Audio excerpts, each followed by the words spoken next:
জীৱন কি আপোনাৰ? এইটো এটা বহুত ডাঙৰ প্ৰশ্ন যে জীৱন কি। যাৰ ওচৰত পইচা নাই তাক যদি সোধে যে জীৱন মানে কি, সি কি উত্তৰ দিব পাৰে? তোমাৰ মনটো দুখ লাগেনে? সেইটো ভিতৰতে ৰাখি দিওঁ, সেইটো আৰু কাকো বুজিব নিদিওঁ। কষ্ট নালাগে? কষ্ট লাগে, এতিয়া লাগিলেওনো আৰু কি কৰিম। কষ্ট হয় চাগে? সঁচা ক'বলৈ কষ্ট হয়। এনেকৈ এজন বিশেষ ব্যক্তিয়ে তেওঁ প্ৰতিমূৰ্তিৰ দৰে বহু সময় ধৰি ঘণ্টা ঘণ্টা এইদৰে তেওঁ হালধীয়া এযোৰ কাপোৰ পৰিধান কৰি এনেধৰণে তেওঁ ৰৈ থাকে আৰু দেখিছে হাতত এপাহ গোলাপ ফুল লৈ এইদৰে তেওঁ বহু সময় ধৰি এনেধৰণে ৰৈ থাকে। আৰু তাৰপিছত তেওঁ কিছু তেওঁক যোনসকলে তেওঁৰ লগত ফটো উঠে, কিছু লোকে তেওঁক কিছু আৰ্থিক সাহাৰ্য তেওঁক দি থৈ যায়। তেওঁ ইয়াত এনেধৰণে থাকে। অকণমান সময়ৰ বাবে কথা পাতিব বিচাৰিছোঁ। গম পাওঁ মই প্ৰতিমূৰ্তি, তাৰপিছতো যিহেতু আপুনি ব্যক্তি ইমান ঘণ্টা ঘণ্টা ধৰি ৰৈ থাকে, কেনেকৈ? অভ্যস্ত হৈ গৈছোঁ এতিয়া, কৰোঁতে কৰোঁতে অভ্যাস হৈ গৈছে, থাকিব পাৰোঁ আৰু। কিমান সময় থাকিব পাৰে? 12 ঘণ্টাকলৈকে পাৰফৰ্মেঞ্চ কৰিছোঁ, 12 ঘণ্টাকলৈকে থিয় হৈ থাকিছোঁ। 12 ঘণ্টা ধৰি আপুনি এনেধৰণে থাকে, এটা ভেচতে এটা ধৰণে থিয় হৈ থাকে আপুনি?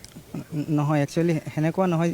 এতিয়া অহাৰ পিছত যেতিয়া থিয় হওঁ, এইটো ষ্টাইলত থিয়, যেতিয়া আপুনি আহি যিটো ষ্টাইলত চালে, পিছত কেতিয়াবা মানুহ এজন আহি মোৰ কাষত থিয় হৈ মানে কৈ আছে যে এটা পজতে যেতিয়া দুটা ফটো ক্লিক কৰি আছে, তেতিয়া মূৰ্তিটো মূৰ্তি হিচাপে এটা ফিল হৈ আছে। তেতিয়া কোনোবাই কয় যে ভাই প'জটো চেঞ্জ কৰি দিয়ক। তেতিয়া যে চেঞ্জ কৰোঁ, সেই চেঞ্জতে আকৌ 40-50 মিনিট যেতিয়ালৈকে আৰু এটা বেলেগ কোনোবাই নাহে, তেতিয়ালৈকে মই এটা পজতে থাকিব লাগে।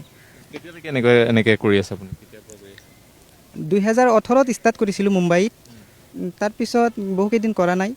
তাৰপিছত আকৌ এতিয়া অসমত অহাৰ পিছত ভাবিলোঁ যে অসমততো লিভিং ষ্টেজো কোনেও কৰা নাই, তো কিনো অসমত কৰিম। সেইকাৰণে এতিয়া গুৱাহাটীতো নতুন নতুন পাৰ্ক কেইবাটাও হৈছে শুনা পাইছোঁ, তো এইটো পাৰ্কৰ অনুমতি লৈ তাৰপিছত এইটো পাৰ্কতে আছোঁ। আপুনি প্ৰথমে মুম্বাইত কৰিছিলে? অঁ, মুম্বাইত বেণ্ড ষ্টেণ্ডত কৰিছিলোঁ। অসমত এইটো প্ৰথম চাগে? অসমত প্ৰথম, মোৰ প্ৰথম এইটো। কি বুলি কয় এইটোক এনেদৰে থকাটো? Golden living statue. আৰু আপুনি কেনেকুৱা এতিয়া সঁহাৰি কেনেকুৱা পাইছে অসমত? আলহামদুলিল্লাহ বহুত ভাল সঁহাৰি পাইছোঁ, বহুতেই ভাল লাগে। আপুনি যিহেতু আপোনাৰ এটা QR কোড ৰাখিছে, আপোনাক যিমানে যি পায় দি যায়, কেনেকুৱা ধৰণৰ? প্ৰথমে মই পইচা লোৱা নাছিলোঁ, তাৰপিছত কোনোবাই এনেকুৱা সোধে যে ভাই গোটেই দিন তুমি থিয় হৈ থাকা, তোমাৰ লাভটোনো কি? এনেকুৱা প্ৰশ্ন কিন্তু বহুতেই কৰে। তো তাৰপিছত মই ভাবিলোঁ যে মোৰ এনেকুৱা কোনো প্ৰশ্ন নাই, হয়তো আজি মই এটা কিবা মোৰ মানে ইমেজিনেশ্যন ক্ৰিয়েট কৰিম, মানে এটা ফেচ ভেলু বনাম, তাৰপিছত হয়তো চাগে পিছত কেতিয়াবা কোনো এটা বিজনেছ পাৰ্পছক লৈ যাম, কিবা এটা কৰিম। কিন্তু এটা সময় চালোঁ যে কিছুমান মানুহে মানে বেলেগক নেদেখাকৈ মানে পইচা দি থৈ যায়। তাৰপিছত এনেকুৱা ভাবিলোঁ যে বাহিৰৰ দেশত যিটো আছে যে লিভিং ষ্টেজু পাৰফৰ্মেঞ্চ কৰে, সিহঁতে কিন্তু পইচা লয়। তো আমি কেতিয়াবা প্ৰথমে লোৱাৰ ইচ্ছা নাছিল, তাৰপিছত যেতিয়া ডাঙৰ ডাঙৰ মানুহৰ লগত মই অলপ যুক্তি কৰিলোঁ যে পইচাটো ল'ম নে নাই, তেওঁলোকে ল'ব পাৰা তুমি, একো নাই। তাৰপিছত তথাপিও মই লিখি ৰাখিছোঁ যে মোক পইচা দিয়াটো আপোনাৰ ইচ্ছা, মই কাৰোবাৰ পৰা খুজি নলওঁ। যেতিয়া এইটো অনলি লিখিলোঁ, কোনোবাই আহি কয় যে মই পইচা দিলোঁহেঁতেন কিন্তু কেছ নাই। এইটো একাধিক মানুহে কয় দেখোন। তো সেইকাৰণে QR কোড এটা ৰাখি থৈছোঁ, যাৰ যেনে ইচ্ছা, যে কেইটাকা ইচ্ছা দিলে দিব পাৰে, নিদিলেও কোনো কথা নাই। আৰু এনেধৰণৰ কাপোৰ, কালাৰ কৰা কাপোৰ পিন্ধি থাকে, ইমান কষ্ট হয় চাগে? সঁচা ক'বলৈ কষ্ট হয়, কষ্ট বহুত হয়। এতিয়া চাওক, গৰমৰ দিন আহিলেই, এতিয়া গৰমটো বেছি, আৰু মোৰ পাৰ্চনেলি গৰমৰ পৰাই এলাৰ্জি, তথাপিও মই গৰমত থাকোঁ, তেন্তে কিমান কষ্ট হ'ব? কষ্ট হয়, বহুত কষ্ট হয়। আৰু কেনেকুৱা ধৰণৰ কষ্ট হয়? আপুনি এইটো কিয় কৰিবলগীয়া হৈছে? এইটো এটা ডাঙৰ প্ৰশ্ন ছাৰ। এইটো মানে অলপ বেছি ব্যাখ্যা হৈ যাব যে কিয় কৰিব লগা হৈছে, এইটো বাৰু বেলেগ। খালি মই এইখিনি ক'ব বিচাৰিম যে বাছ মই এইটো লাইফ বাছি লৈছোঁ যে জীয়াই থাকিম, তথাপি দুনীয়াৰ পৰা হেৰাই নাযাওঁ, কাৰণ জন্ম যদি লৈছোঁ এদিনটো মৃত্যু আছেই। ঘৰুৱা কিছু অসুবিধাৰ বাবে এনেকুৱা? অনলি ঘৰুৱাই নহয়, পাৰ্চনেল লাইফৰ পৰা আৰম্ভ কৰি, ঘৰৰ পৰা আৰম্ভ কৰি বহুত কিবা। এইটো মই স্কিপ কৰি দি আছোঁ, দৰ্শকে বেয়া পাব নালাগে। এই প্ৰশ্নটো মোৰ বাবে বহুত ডাঙৰ। মই ক'ৰবাত এই প্ৰশ্নৰ উত্তৰটো দিম, মোৰ এনেকুৱা লাগে মই আৰু অলপ মানুহে মোৰ বাবে জানি লওক। মই নিশ্চয় এই বিষয়ে মই এক্সপ্লেইন কৰিম পিছত, মই কিয় লিভিং ষ্টেচু হ'লোঁ, দিম পিছত কেতিয়াবা উত্তৰ দিম মই এইটোৰ। জীৱন কি আপোনাৰ?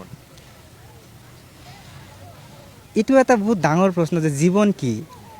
এতিয়া যেতিয়া কাৰোবাৰ পকেটত পইচা থাকিলেতো জীৱন মানে সুখ। যাৰ ওচৰত পইচা নাই তাক যদি সোধে যে জীৱন মানে কি, সি কি উত্তৰ দিব পাৰে? মই দুটা শব্দতে বুজাই দিব বিচাৰিছোঁ। এতিয়া চাওক, মোৰ ওচৰত পইচা নাই, মানে মোৰ ফিলিংছটো কেনেকুৱা যে জীৱন মানে কি? জীৱন মানে দুখ, কষ্ট, এইবিলাকে পাই আছোঁ। আৰু যাৰ ওচৰত টকা পইচা আছে, তাৰ ওচৰত সুখ, শান্তি, আনন্দ, তাৰ ওচৰত এনেকুৱা আছে। কেতিয়াবা কোনোবাই এনেকৈ থাকোঁতে আপোনাক কেতিয়াবা বেয়াকৈ কৈ পাইছেনে? কেতিয়াবা এনেকুৱা বেয়া লাগিছেনে? কেতিয়াবা মনটো দুখ লাগেনে? সেইটো ভিতৰতে ৰাখি দিওঁ, সেইটো আৰু কাকো বুজিব নিদিওঁ। বহুতেই ভাল কয়, এতিয়া যি যে ভাল কয় ভালৰ কথাই কওঁ। সকলোৱে যে মোক ভাল কয়, ছাপোৰ্ট কৰে, প্ৰশংসা কৰে বা মোক আগুৱাই যোৱাৰ কাৰণে উৎসাহ দিয়ে যে আগুৱাই যোৱা, আছোঁ কাষত আছোঁ, কিবা হেল্প লাগিলে কৰিম, এইটোৱে ভাল লাগে। এতিয়া কোনে বেয়া পাই আছে মই নাজানো, মোৰ সন্মুখত আহি একচুৱেলি আজিলৈকে কোনোৱে কোনো বেয়া কথা কোৱা নাই, কোনো ধৰণৰ কোনো নেগেটিভিটি কোৱা নাই, মই পোৱা নাই।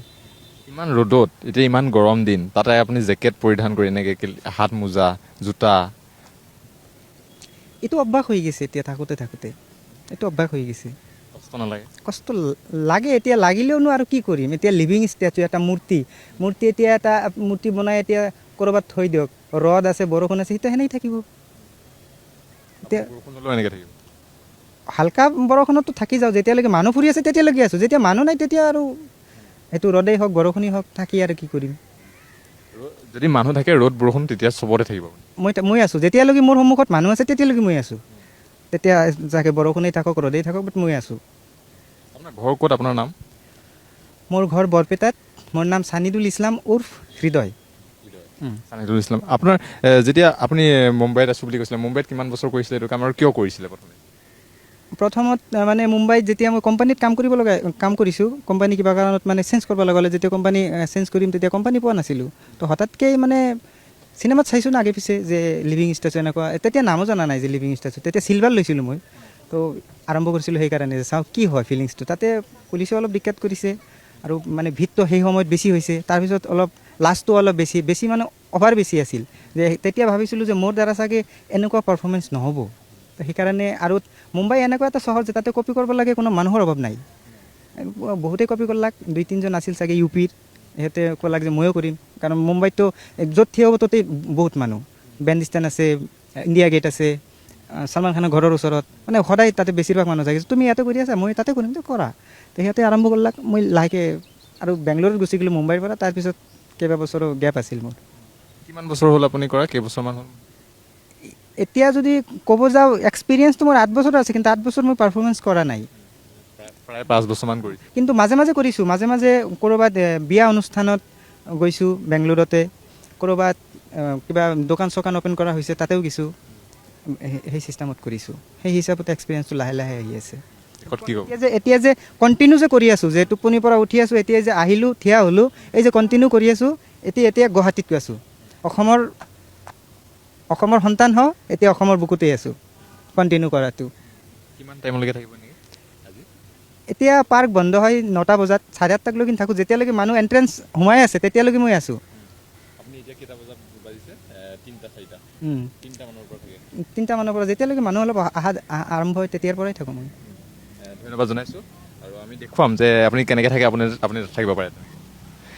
এয়া দেখুৱাইছোঁ এজন ব্যক্তি, যিজন ব্যক্তি এনেধৰণে এজন প্ৰতিমূৰ্তিৰ দৰে তেওঁ থিয় হৈ থাকে, আৰু তেওঁ প্ৰায় 3 বজাৰ পৰা নিশা পৰ্যন্ত, যি প্ৰায় 8 বজালৈকে, তেওঁ 9 বজালৈকে এইদৰে তেওঁ এগৰাকী প্ৰতিমূৰ্তি হৈ থিয় হৈ থাকে। আৰু গৰম ৰ'দ যথেষ্ট, এতিয়া গুৱাহাটীত যথেষ্ট ৰ'দ বাঢ়িছে, আজিৰ দিনটো যথেষ্ট প্ৰখৰ ৰ'দক নেওচি এইদৰে এজন বিশেষ ব্যক্তি হৃদয়, যাৰ নাম হৃদয়, আৰু হৃদয়ে এইদৰে এজন প্ৰতিমূৰ্তিৰ দৰে থিয় হৈ থকা দেখিবলৈ পোৱা গৈছে।